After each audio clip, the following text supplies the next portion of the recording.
तीनों का ही स्वागत है एंड कांग्रेचुलेशंस, क्योंकि एक नई लीग में आप तीनों उतरने वाले हैं। शुरुआत आज नायका के बिजनेस के साथ करेंगे, क्योंकि ये वो इशू है जो खुल चुका है और यहां पर तेजी से लोग आवेदन भी दे रहे हैं। फटाफट देख लेते हैं कि नायका किस तरह की कंपनी है और इसकी क्या खास बातें हैं। याद रखिएगा, ये पहला वो आईपीओ है जो स्टार्टअप जगत से है और ऑफ कोर्स ये एक प्रॉफिटेबल कंपनी है। तो नायका की फाइनली शुरुआत हो चुकी है आईपीओ की, और यहां पर आप देखिएगा बहुत ही बढ़िया बिजनेस मॉडल है। कंपनी का जो इशू साइज है उसके साथ शुरू करते हैं। 5,350 करोड़ का इशू कंपनी लेकर आ रही है, 630 करोड़ का फ्रेश इशू है और 4,722 करोड़ का ओएफएस। प्राइस बैंड है 1,085 से करीब 1,125 रुपए, और उस प्राइस बैंड पर जो डिराइव्ड मार्केट कैप आ रही है वो करीब 53,000 करोड़ के ऊपर की आ रही है। अब बिजनेस मॉडल बेहद इंटरेस्टिंग है। देखिए, यह है वैल्यूएशन, करंट वैल्यूएशन किस तरह का खड़ा हो रहा है, और प्रोमोटर स्टेक 54.2% पर है और प्रोमोटर्स का हिस्सा लार्जली इशू के बाद भी 50% के ऊपर रहेगा। खास बात है कि फाल्गुनी नायर जो बॉस लेडी है नायका की, ये मार्केट से वाकिफ है। इससे पहले ये कोटक महिंद्रा बैंक में काम करती थी और उन्होंने इस कंपनी की शुरुआत दरअसल 2012 में की। लेकिन बिजनेस मॉडल पर अब फोकस करेंगे। फिजिकल स्टोर्स कंपनी के पास 80 हैं। शुरुआत वैसे बिजनेस की हुई थी एकदम ऑनलाइन बिजनेस के तहत, और धीरे धीरे करके इन्होंने अपने फिजिकल स्टोर्स 40 सिटीज में लाए हैं। कंपनी की खासियत यह है कि ये फैशन के साथ साथ ब्यूटी सेगमेंट में है, और ब्यूटी में आप देखिए नायका कॉस्मेटिक्स है के ब्यूटी जैसे ब्रांड्स हैं, और इसके बाद इन्होंने फैशन सेगमेंट में कुछ ब्रांड्स को अक्वायर किया, जिसमें पिपा बेला है, 22 ड्रेसेस जैसी कंपनियां भी शामिल हैं। लेकिन खास बात है कि कंपनी यहां से आगे किस तरह की ग्रोथ दिखाएगी। जो एक्सक्लूसिव ब्रांड्स है उस पर कंपनी के बिजनेस में अच्छी खासी ग्रोथ भी देखने को मिल रही है, और बड़े बड़े ब्रांड्स कंपनी के साथ दरअसल एक्सक्लूसिवली हाथ भी मिला चुके हैं। अब बात आंकड़ों की।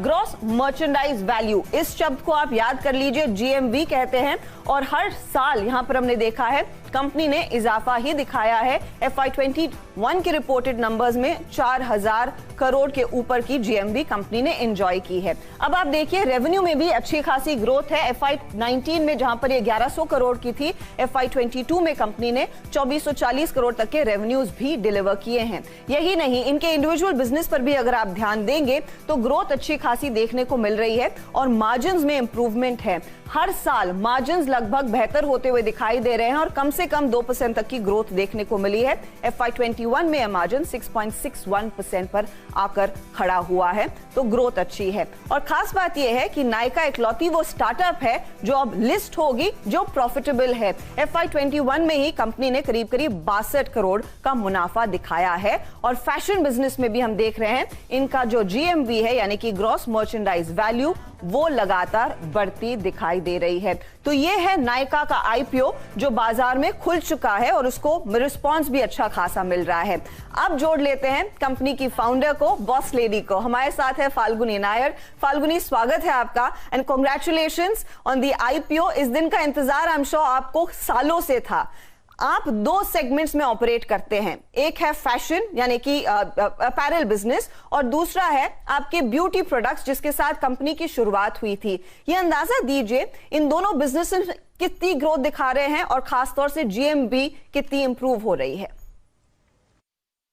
I just share with you that the beauty product GMV for the last quarter, हम Q1 of financial year 22 लेंगे, तो beauty product GMV is at $147 million.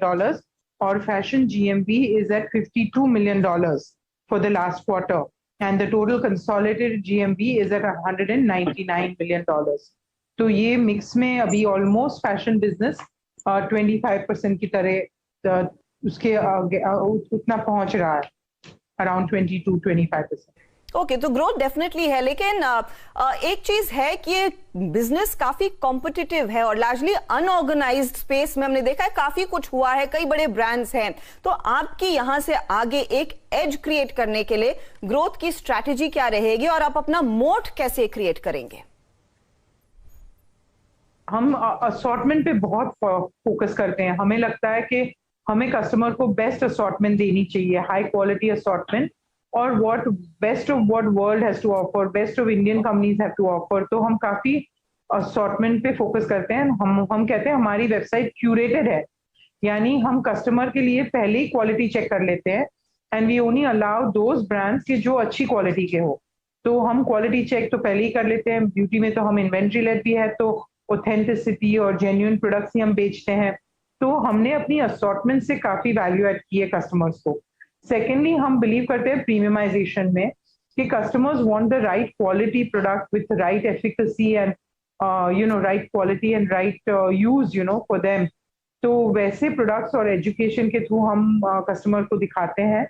हम प्राइस डिस्काउंटिंग लेड ग्रोथ में नहीं बिलीव करते हैं। हमें लगता है कि सिर्फ प्राइस पे आप पुअर क्वालिटी कपड़े दिखाओगे कस्टमर को, they will be happier with better quality products at the right price. We are not saying customer will pay more, but they would buy the right quality product at the right price, whether in fashion और in beauty. तो ये सब चीज पे हम काफी emphasis देते हैं।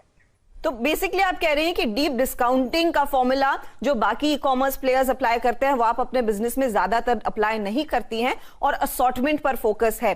अब इस इशू में क्या पैसे लगाने चाहिए या नहीं, ये सबसे बड़ा सवाल है, क्योंकि डिटेल्स हम सब जानते हैं, समझ चुके हैं। मेरे साथ अब जुड़ रहे हैं आदित्य कोंडावार जो COO है JST इन्वेस्टमेंट्स के। Aditya, Nykaa interesting model, Falguni Nair market को पढ़ चुकी हैं, उसका हिस्सा थी और अब अपनी कंपनी को लिस्ट कराने के लिए यहां पर उतर रही हैं। एंड सबसे अच्छी बात मुझे लगी कि यहां पर वो लॉस का स्ट्रेस नहीं है, प्रॉफिटेबल कंपनी है। क्या पैसे लगाएंगे? हर्षदा जी नमस्ते, एंड आपके दर्शकों को भी नमस्ते। सो यहाँ पे नायका की जो कोर स्ट्रेंथ है वो हमें 3 मैट्रिक से मालूम चलती है। नंबर 1 है एवरेज ऑर्डर वैल्यू। सो यहाँ पे जैसे कि फाल्गुनी जी ने कहा 2 सेगमेंट्स हैं। तो पहले सेगमेंट ब्यूटी में 20% AOV की बढ़ोतरी आई, एंड दूसरा जो है फैशन, वहां पे ऑलमोस्ट 70% की बढ़ोतरी आई। दूसरा, जैसे कि आपने कहा, ग्रॉस मर्चेंडाइज वैल्यू बहुत अच्छे से बढ़ चुका है। एंड तीसरा, अगर मैं लॉयल कस्टमर्स की बात करूं तो FY21 में जो 70% जो ऑर्डर्स थे एज अ होल 100% का, वो एग्जिस्टिंग कस्टमर से आए, जो कि 50% से बढ़ के 70% हुआ। सो ये 3 चीजों से हमें ये पता चलता है कि नायका का जो कस्टमर बेस है वो बहुत लॉयल है एंड वो काफी पैसा स्पेंड कर रहा है प्लेटफॉर्म्स पे। अगर मैं फाइनेंशियल्स की बात करूं तो FY21 में कंपनी ने प्रॉफिट कमाया है, इन्होंने कैश फ्लोज भी कमाया है एंड फ्री कैश फ्लो भी कमाया है। सो ये सबको नजर में रखते हुए ये इशू काफी अट्रैक्टिव है। ऑफ कोर्स अगर मैं वैल्यूएशंस की बात करूं तो ये इशू काफी एक्सपेंसिव नजर आ रहा है। ये company 22 times price to sales demand कर रही है, बट अगर मैं इनके टोटल एड्रेसेबल मार्केट की बात करूं तो FY25 में ब्यूटी एंड पर्सनल केयर का जो टोटल एड्रेसेबल मार्केट है वो है 6 लाख करोड़, एंड FY21 में नायका का रेवेन्यू था 2,500 करोड़। तो ये 2 आंकड़ों से हमें ये पता चलता है कि नायका ने अभी तक सरफेस भी स्क्रैच नहीं किया है, क्योंकि अगर आप 4% भी वो मार्केट में कैप्चर कर लेंगे तो आपका रेवेन्यू हो जाएगा 10,000 करोड़। तो हमारा ये इशू पे सब्सक्राइब रहेगा, बट इन्वेस्टर्स को ये ध्यान में रखना चाहिए कि ये वैल्यूएशन जो है वो काफी फ्रॉडी है, थोड़े एक्सपेंसिव है। सो हो सकता है कि आगे जाके बिजनेस परफॉर्म करे बट स्टॉक परफॉर्म ना करे। सो इस चीज को काइंडली ध्यान में रखें एंड सब्सक्राइब कीजिए। तो क्या ये एक लॉन्ग टर्म वाला प्ले है? डेफिनेटली हर्षदा जी। ओके, तो ये एक लॉन्ग टर्म वाला प्ले है। वैल्यूएशंस थोड़े से आप कह रहे हैं महंगे, लेकिन देखिए आज के लिए नए बिजनेसेस में वैल्यूएशन सबको महंगे लग रहे हैं और इसे आप रेगुलर बिजनेसेस के चश्मे से नहीं देख सकते, ये आप ध्यान में रखिएगा। चलिए अब बात करते हैं PB फिनटेक, यानी कि वो कंपनी जिसे आप जानते हैं पैसा बाजार, पॉलिसी बाजार के नाम से, और इसका IPO दरअसल 1 नवंबर को खुलने वाला है। याद रखिएगा 3 नवंबर तक दरअसल ये जारी रहेगा। फटाफट मैं आपको बता दूं इसके पैरामीटर्स क्या हैं, कंपनी कितना रेस कर रही है। तकरीबन 5,700 करोड़ उठाने का प्लान है कंपनी का, जिसमें से फ्रेश इशू 3,750 करोड़ का रहेगा। यशीष, कांग्रेचुलेशंस आपको भी। बिजनेस मॉडल आपका बहुत ही इंटरेस्टिंग है और एक चीज आपने कर दिखाई है, लोग चक्कर काटते रहते हैं पॉलिसी बेचने के लिए, लेकिन आप मिनटों में झटपट ऑनलाइन ये कर रहे हैं। क्या आपके बिजनेस मॉडल के जरिए पॉलिसी बेचना आसान हो गया है? ये काफी मुश्किल काम है, क्योंकि आराम से कस्टमर्स हेल्थ इंश्योरेंस या लाइफ इंश्योरेंस लेने आते नहीं है। ज्यादातर इसमें मॉडल क्या होता है, आपको जाना पड़ता है, कि समझाना पड़ता है कि भाई आप हेल्थ इंश्योरेंस ले लो, लाइफ इंश्योरेंस ले लो, और ये काफी मुश्किल काम होता है। बट कस्टमर खुद आ जाते हैं, और जब वो आते हैं तो हम उन्हें काफी ऑप्शंस दिखाते हैं, काफी रिसर्च करने का मौका देते हैं, ताकि वो सारे प्रोडक्ट्स को समझ सकें, उसके हर पहलू को समझ सकें कि भाई इसमें क्या फायदा है, क्या नुकसान है, और उसके बाद शांति से अपना डिसीजन बना के पॉलिसी खरीद सकें। हम एक ब्रोकर है, ब्रोकर को रेगुलेटर के हिसाब से कुछ पैसे कमाने की मोहलत है और उस वजह से हम पैसा कमाते हैं। सेम मॉडल हमारा चलता है लोन्स और क्रेडिट कार्ड्स में। वहां पर हम एक क्रेडिट स्कोर प्रोग्राम चलाते हैं जिसमें लोग आके क्रेडिट स्कोर चेक करते हैं और उस क्रेडिट स्कोर के बेसिस पे, जो डेटा के बेसिस पे हम रिकमेंडेशन करते हैं कि भाई आपके लिए ये क्रेडिट कार्ड ठीक रहेगा या आपके लिए ये लोन ठीक रहेगा। उसमें से कस्टमर जो लोन लेते हैं या क्रेडिट कार्ड लेते हैं उस पर हमें एक फीस मिलती है। तो बेसिकली आपने क्या किया है, आपने पॉलिसी बेचने का कारोबार ऑनलाइन प्लेटफॉर्म पर लेकर गए, वहां पर लोग आसानी से कंपेयर कर पा रहे हैं और वो डिसीजन फास्ट हो रहा है। पैसा बाजार में, जैसे आपने कहा, लेंडिंग के कारोबार में है, तो इवेंचुअली आप ये दोनों चीजें, इंश्योरेंस और लेंडिंग, एक अपने ऑनलाइन प्लेटफॉर्म के पर ही कर रहे हैं। कितने बिजनेसेस ये सिमिलर हैं और क्या आपको किसी तरह के क्रॉस सेलिंग की अपॉर्चुनिटी मिलती है कि आपके पैसा बाजार का कस्टमर फिर पॉलिसी बाजार का कस्टमर में भी कन्वर्ट हो सकता है एंड वाइस वर्सा? पैसा बाजार और पॉलिसी बाजार को थोड़ा सा कंपेयर करना मुश्किल है क्योंकि पॉलिसी बाजार 13 साल पहले शुरू हुआ था, पैसा बाजार 5-7 साल पहले शुरू हुआ था। वो एक यंगर बिजनेस है और बिजनेस मॉडल भी अलग है। लोग लोन चाहते हैं, लोग इंश्योरेंस ज्यादातर नहीं चाहते हैं। तो पैसा बाजार के पास ऑलमोस्ट डबल ट्रैफिक आता है पॉलिसी बाजार से, क्योंकि भाई इंश्योरेंस कस्टमर बहुत मुश्किल से आते हैं। अब जहां तक क्रॉस सेलिंग का सवाल है, पैसा बाजार, पॉलिसी बाजार एक रेगुलेटेड एंटिटी है, तो पॉलिसी बाजार को परमिशन नहीं है कि इंश्योरेंस के सिवाय कोई भी और प्रोडक्ट बेचे। तो पॉलिसी बाजार के डेटा पे कोई क्रॉस सेलिंग नहीं होती, कुछ नहीं होता, वो बिल्कुल ही नहीं होता है और पिछले 11 साल से नहीं हुआ है। पहले 2 साल में होता था, पहले 2-4 साल में होता था, उसके बाद पिछले 11 साल से कभी नहीं हुआ है। यहां से फिर ग्रोथ आप कैसे हासिल करेंगे, क्योंकि आपने जैसे खुद कहा कि ये बिजनेस आसान नहीं है, स्पेशली पॉलिसीज बेचना, तो क्या एक्विजिशंस पर आपकी नजरें रहेंगी? क्या वहां पर आपको आसान ग्रोथ की अपॉर्चुनिटी दिख रही है? अगर हमें ऐसी कोई अपॉर्चुनिटी दिखती है जहां पे हमें एक एग्जीक्यूशन वाली कंपनी मिल जाती है जो कि कुछ हमसे हल्का सा डिफरेंट कर रही है, लेकिन वो मिलके हमारे ऑब्जेक्टिव सॉल्व करती है, तो हम डेफिनेटली कंसिडर करेंगे।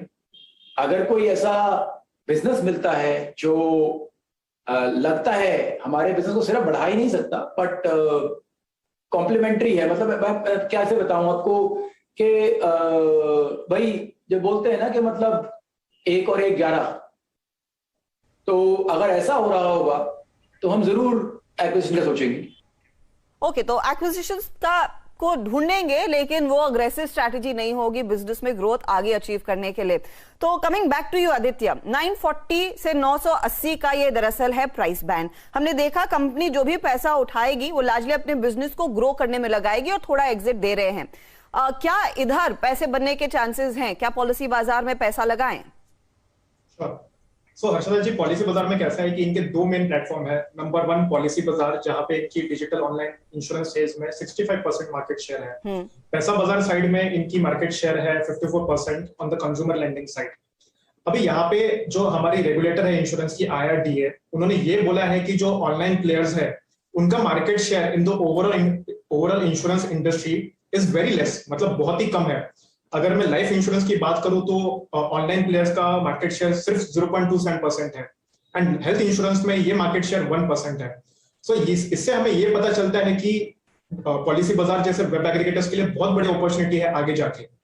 अगर मैं इनके फाइनेंशियल्स की बात करूं तो इनका टॉप लाइन बहुत अच्छे से बढ़ा है, एक certain extent of operational efficiency भी दिख के आई है इनके इबिटा और नेट लॉस में जो रिड्यूस हुआ है। सो यहाँ पे ऑपरेशनल एफिशिएंसी से मेरा मतलब ये है कि छोटा चेंज आता है रेवेन्यू में तो बड़ा चेंज आता है नेट प्रॉफिट या नेट लॉस रिडक्शन में। अगर वैल्यूएशन की बात करूं तो company 44 times price to sales demand कर रही है as per FY22 annualised sales, जो कि थोड़ा एक्सपेंसिव दिख रहा है। हमने अभी बात की पॉजिटिव्स के बारे में, आइए अभी थोड़े नेगेटिव्स या कंसर्न्स जानते हैं कंपनी के बारे में। सो कैसा है कि इनके जो इंश्योरर पार्टनर्स है पॉलिसी बाजार के साथ, वो 51 से रिड्यूस होकर 48 हो चुके हैं। And this year 2 major insurance companies ने लॉग आउट किया है पॉलिसी बाजार से, जो कि है HDFC Ergo and ICICI Lombard. सिर्फ यही नहीं, आप देखेंगे तो बड़े इंश्योरर प्लेयर्स जो है, फॉर एग्जांपल अगर मैं LIC की बात करूं तो अभी भी 70% जो उनकी सेल्स है, जो इंश्योरेंस बेचे जाते हैं LIC के थ्रू, वो एजेंट्स के थ्रू बेचे जाते हैं। एंड अगर मैं प्राइवेट इंश्योरेंस की बात करूं तो उनका मेन चैनल ऑफ सेल्स होता है बैंक अश्योरेंस, मतलब वो अपने बैंकिंग चैनल्स के थ्रू बेचते हैं। जी हाँ। सो ये सबसे ये नजर आता है कि ये सारी जो इंश्योरेंस है वो काफी गड़बड़ में नहीं है अपना ऑनलाइन चैनल बनाने के लिए। लेकिन शायद वहीं पर पॉलिसी बाजार को एज मिल रहा है, क्योंकि वो आसानी से पॉलिसीज बेचते हैं। आपकी राय क्या है, पैसे लगाएं कि नहीं, सब्सक्राइब करें या फिर अवॉइड करें? हर्षदा जी, इसमें हमारा वेट एंड वॉच रहेगा, क्योंकि हमें ये देखना है कि इंश्योरर टाइप्स कैसे पैन आउट करते हैं। यहाँ पे प्राइवेट इंश्योरेंस जो खुद का टेक प्लेटफॉर्म बना रहे हैं वो कैसे स्केल अप करते हैं इसे, क्योंकि हमें एक चीज समझनी होगी। लिस्टिंग के बाद आप सोचेंगे?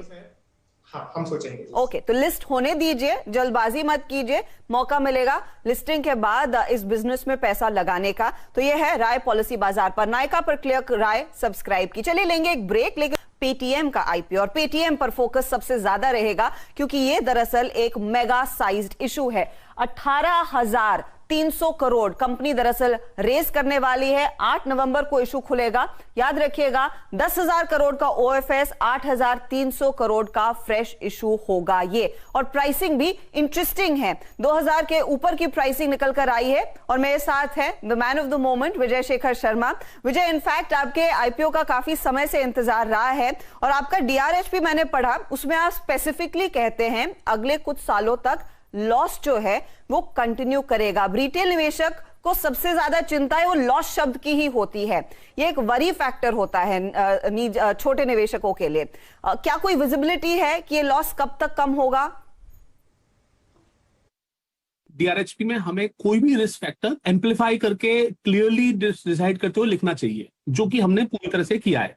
और ऐसी कोई फॉरवर्ड लुकिंग स्टेटमेंट कि हम इतने दिन में प्रॉफिटेबल हो जाएंगे, हम नहीं देना चाहते। क्यों नहीं देना चाहते? क्योंकि क्या पता फ्यूचर में क्या एग्जिस्ट करता है। लेकिन हम इस बात के लिए मोर एंड मोर श्योर हैं, अगर आप हमारा पैटर्न देखेंगे कि हम कस्टमर एक्विजिशन हमारा बेटर होता जा रहा है, हमारा मोनेटाइजेशन बेटर होता जा रहा है, हमारा कंट्रीब्यूशन मार्जिन बेटर होता जा रहा है। तो हम ये नंबर जो हमारा पास्ट का परफॉर्मेंस है उसके बेसिस पे कह सकते हैं कि हम एक बेटर कंपनी है then last year, and much better company है देन पिछले 2 साल के बाद, एंड मच सुपीरियर कंपनी होंगे अगले 1 साल और 2 साल में। तो ये मैं ये बोल सकता हूं। तो उसी बात को फिर आगे बढ़ाते हुए, क्या आप कुछ मीट्रिक शेयर कर पाएंगे कि पहले जब आप पैसा खर्च करते थे कस्टमर को एक्वायर करने के लिए, वो इस समय कितना कम हुआ है, और क्या इस समय आप अपने एग्जिस्टिंग कस्टमर्स को मोनेटाइज कर पा रहे हैं? 2 साल पहले हम $470 मिलियन के करीब खर्चा करते थे अपना मार्केटिंग, कस्टमर एक्विजिशन और कैशबैक, ये सारे जो प्रमोशन एक्टिविटी कही जाती है। और पिछले फाइनेंशियल ईयर में ये खर्चा कम होकर $70 मिलियन पे आ गया। अर्षदा, और सबसे बढ़िया बात क्या है कि हमारे हाईएस्ट एवर कस्टमर बेस है, हाईएस्ट एवर मर्चेंट बेस है। तो हमें incremental cost of customer acquisition जिसे कहते हैं, कि एक नया ग्राहक लाने के लिए, एक नया मर्चेंट लाने के लिए क्या हमारे पास पैसे ज्यादा लग रहे हैं या कम लग रहे हैं? आंसर है कम लग रहे हैं। नंबर 2, हमारा जो अगला वाला ग्राहक आ रहा है, क्या हम उससे ज्यादा पैसे बना पा रहे हैं या कम पैसे बना पा रहे हैं? आंसर है इसके हमारी मोनेटाइजेशन एंड मोनेटाइजेशन कैपेबिलिटी बढ़ गई है। ये हमें कॉन्फिडेंस देता है कि हमें अपने बिजनेस में अब नंबर ऑफ कस्टमर्स और नंबर ऑफ मर्चेंट इंक्रीज करने के लिए बहुत ज्यादा पैसा खर्च करने की जरूरत नहीं है। साथ में ही उनकी मोनेटाइजेशन की opportunity more and more mature हो गई हैं। फाइनेंशियल सर्विसेज जैसे क्रेडिट, जैसे इंश्योरेंस और जैसे बैंक अकाउंट जैसी सुविधाएं अब एक तरह से मैच्योरली उनको हम ऑफर करवा पा रहे हैं, जिससे हमें एक्स्ट्रा रेवेन्यू मिल रहा है। तो कॉस्ट कम हो गई है, कंट्रीब्यूशन मार्जिन बढ़ गया है, परसेंटेज में और एब्सोल्यूट वैल्यू दोनों में। ओके, तो होपफुली फिर ये नंबर्स और बेहतर होंगे और फिर प्रॉफिट भी देखने को मिलेगा। हालांकि उस पर क्लियरली विजय कोई गाइडेंस नहीं देना चाहते हैं, क्योंकि रेगुलेशन वो कहता है। Aditya, coming back to you. अच्छा, लॉस कम हुआ है वो एक अच्छी चीज है, और ये एक ब्रांड है जो बच्चा बच्चा जानता है, तो इसमें पैसे लगाने की इच्छा तो सबकी होगी, लेकिन क्या पैसे बनेंगे? सो मेरे लिए ये एक अवॉइड रहेगा। उसके 2 मेन रीजन है। पहला कि ये बिजनेस बहुत सारे बिजनेसेस में है, एंड दूसरा जो भी ये बिजनेसेस में है वहां पे एक मेजर कंपटीशन ये फेस करता है। फॉर एग्जांपल इंश्योरटेक में इंश्योरेंस कंपनीज, ब्रोकिंग में ज़ीरोधा, वेल्थ मैनेजमेंट में बहुत सारी कंपनीज है, अगेन वॉलेट्स में मोबीक्विक, बाय नाउ पे लेटर में बैंक्स एंड NBFCs, सो ये सबको ध्यान में रखते हुए मेरा व्यू ये रहेगा कि आप उस सेगमेंट के लीडर को पकड़िए, आप इसे अवॉइड कर सकते हैं। ओके, तो आदित्य कह रहे हैं कि पेटीएम को अवॉइड कीजिए लेकिन नायका को सब्सक्राइब कीजिए और पॉलिसी बाजार में पैसा लगाएंगे लिस्टिंग होने के बाद। बहुत बहुत शुक्रिया आदित्य हमारे लिए समय निकालने के लिए।